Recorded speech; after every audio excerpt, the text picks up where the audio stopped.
Welcome to our channel சமைப்பது சுகமே. இன்றைக்கி நம்முடைய சேனலில் கரூர் ஸ்பெஷல் வாத்துக்கறி வறுவல் செய்ய போகிறோம். அது ரொம்ப ஈஸியாகவும் டேஸ்டியாகவும் எப்படி செய்யலான்னு பார்க்கலாம் வாங்க. நான் ஒரு வாத்தை எடுத்து க்ளீன் பண்ணி 850 கிராம் வந்தது. அதை 4-5 முறை வாஷ் பண்ணி ஒரு பவுலில் சேர்த்துருக்கேன். 1/4 ஸ்பூன் அளவுக்கு மஞ்சள் தூள், 1/2 ஸ்பூன் அளவுக்கு மிளகாய் தூள், 1/2 ஸ்பூன் அளவுக்கு தூள் உப்பு, 1 ஸ்பூன் அளவுக்கு இஞ்சி பூண்டு பேஸ்ட், ஒரு கொத்து கருவேப்பிலையை இது போல் எடுத்து கைகளால் அப்படி பிச்சு உள்ளே சேர்த்துருக்கேன். 2 டேபிள் ஸ்பூன் அளவுக்கு தயிர் சேர்த்துக்கிறேன். நல்லா இது போல் நல்லா கலந்து கொடுக்கலாம். நல்லா கறியில் நல்லா எல்லா பக்கமும் மசாலா படுற அளவுக்கு நல்லா கைகளில் கலந்து கொடுக்கணும். இது அப்படியே ஒரு மூடியை போட்டு நம்ம ஒரு மூடி எடுத்து வச்சிடலாம். நம்ம தயிர் போட்டதுனால வாத்துக்கறி நல்லா சாஃப்டாக வேகிறதுக்கு ஹெல்ப் பண்ணும். தயிரை மறக்காமல் சேர்த்துக்கோங்க. இப்போ நம்ம வறுவல் செய்கிறதுக்கு ஒரு மசாலா ரோஸ்ட் பண்ணி எடுத்துக்கலாம். அதுக்கு ஒரு பேன் வச்சுருக்கேன். ஒரு பிரிஞ்சி இலை, ஒரு ஸ்டார் அனஸ், 2 துண்டு பட்டை, 7-8 கிராம்பு, 1 ஸ்பூன் மிளகு, 1 ஸ்பூன் சீரகம், 1 ஸ்பூன் சோம்பு எல்லாத்தையும் போட்டுட்டு 1/4 ஸ்பூன் அளவுக்கு எண்ணெய் விடுறேன். மசாலா லேசாக பொரிஞ்சு வர உடனே மீடியம் சைஸ் வெங்காயத்தை நான் அந்த மாதிரி நறுக்கி வச்சுருக்கேன். ரஃப்பாக கட் பண்ணி வச்சுருக்கேன். அதையும் உள்ளே போட்டு வதக்கிக்கலாம்.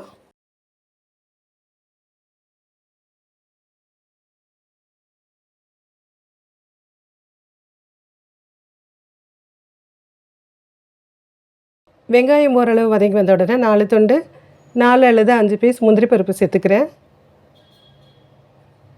இது நல்லா ஆற வச்சு அரைச்சி எடுத்துகிட்டு வந்துடலாம். வறுவல் செய்கிறதுக்கு ஒரு பாத்திரம் வச்சு 4 ஸ்பூன் நல்லெண்ணெய் சேர்த்துருக்கேன். எண்ணெய் சூடான உடனே நான் சீரகம் 1/2 ஸ்பூன் அளவுக்கு சேர்த்துருக்கேன். அது நல்லா செரிமானத்துக்கு உதவியாக இருக்கும்.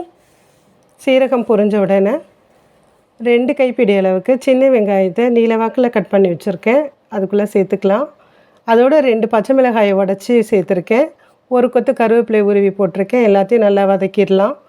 நல்லா வெங்காயம் நல்லா வதங்கட்டும். வெங்காயம் இந்தளவுக்கு வதங்கி வந்த உடனே 1 ஸ்பூன் அளவுக்கு இஞ்சி பூண்டு பேஸ்ட்டு சேர்த்துக்கலாம். இஞ்சி பூண்டு பேஸ்ட்டு நல்லா பச்சை வாசம் போன உடனே நம்ம ஏற்கனவே 1/2 மணி நேரம் ஊற வச்சுருக்கோம் இல்லையா, மேரினேட் பண்ண வாத்துக்கறியை இதுக்குள்ளே சேர்த்துடலாம்.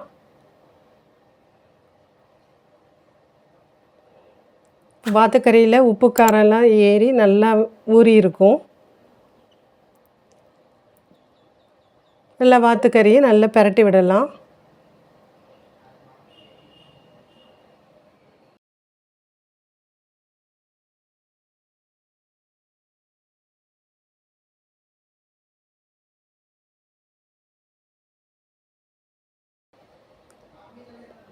நல்லா வாத்துக்கறி இந்த அளவுக்கு நல்லா ஒரு பிரட்டின உடனே 1 ஸ்பூன் அளவுக்கு கல்லுப்பு சேர்த்துக்கிறேன். நம்ம ஏற்கனவே ஒரு 1/2 ஸ்பூன் அளவுக்கு தூள் உப்பு சேர்த்துருந்தோம். அதனால் வறுவலுக்கு தேவையான அளவுக்கு கல்லுப்பு நான் சேர்த்துருக்கேன்.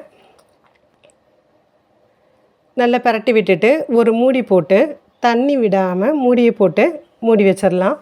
பாருங்கள், ஒரு 5 நிமிஷம் கழித்து வாத்துக்கறியிலேருந்து எவ்வளோ தண்ணி வந்திருக்குன்ட்டு நல்லா இதை ஒரு முறை அப்படியே கலந்து விட்டுடலாம்.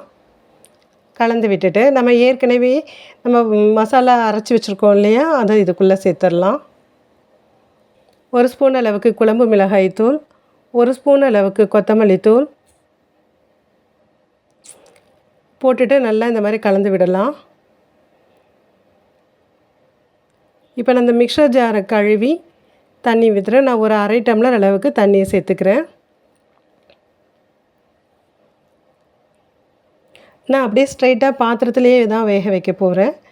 நீங்கள் குக்கரில் சேர்த்தணும் அப்படின்னா இந்த ஸ்டேஜில் அப்படியே எடுத்து ட்ரான்ஸ்ஃபர் பண்ணி குக்கரில் ஒரு 4 விசில் விட்டு எடுத்துக்கலாம். நான் ஒரு 20 மினிட்ஸ் போல் இது போல் அப்படியே வேக வைக்க போகிறேன். ஒரு மூடி போட்டு வச்சிடலாம். 20 நிமிஷம் கழித்து பார்க்கலாம். அதுக்கிடையில் நம்ம எடுத்து பிரட்டி விடலாம். பாருங்கள், நல்லா வாத்துக்கறி வந்து நல்லா வெந்து சுருங்கி வந்திருக்கு. இப்போ கொத்தமல்லியை தூவி நம்ம இறக்கிடலாம். நல்லா ஒரு பிரட்டி